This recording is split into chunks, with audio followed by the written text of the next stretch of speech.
башка бостандыктар катуу сел кетти, өткөндөгүдөн да өтө катуу.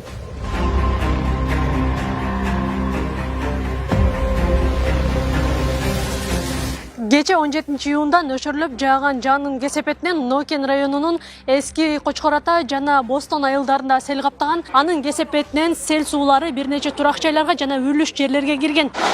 Тактап айтканда 58 үйдүн короосун, 4 социалдык объекттин жана 5 турак жайдын ичин суу каптап, бир үй авариялык абалга кептелген. Кырсыктан жабыр тарткандардын катарында эски Кочкор Ата айылынын тургуну Гүлмира Эргешева дагы бар. Буга чейинки селдин калдыктарын эми тазалап бүткөндө короосун жана ашканасын кайрадан суу басты. Анан кийин эми бул үй деле жараксыз болуп калды.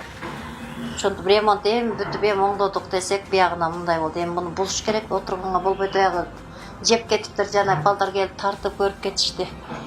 Şu бар жогубуз деле жараксыз болуп калды деп коюп кетишти го. Жеринде куткаруучулар жарандык коргоо кызматтары иш алып барып, турак жайлардын короосун тазалоо жана келтирилген материалдык чыгымдарды эсептөө жумуштары жүрүүдө. Ал эми кырсыктын кесепетинен эски Кочкор Ата айылынын 10 жаштагы тургунун сел агызып, каза болуп калган. Şu трассадан 16 километр жогору турган мал сарай бар экен. Элде жайлоого чыгат экен. Тиреге каршы ошол жерде биринчи эки колуктан келип ошол мал сарайдагы жайгашкан үйдү сел каптап, ошол жерден 10 жашар балабыз каза болду. Тиреге каршы бала чыгып кеткен жетишпей калган, сел катуу келген.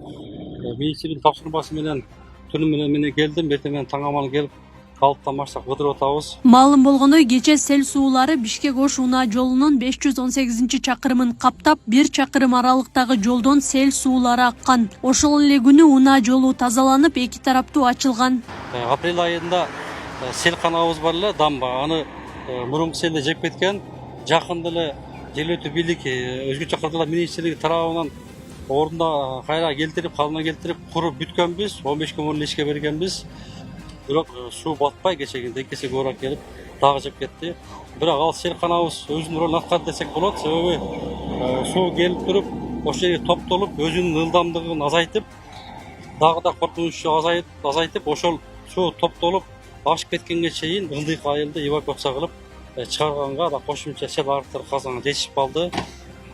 Муну эми селдин бирден бир себеби нөшөрлүү жаан чачын эсептегенден 3-4 эсеге чейин нормадан көп жаап атат, кээ бир күндөрү ошол негизи болуп десек болот. Момбеков айыл аймагына караштуу Бостон айылында 2100дөн ашуун, эски Кочкор Атада 500дөй кожолук бар. Бул айылдардагы кооптуу делген жалпы 300 турак үйдүн жашоочулары убактылуу эвакуацияланган.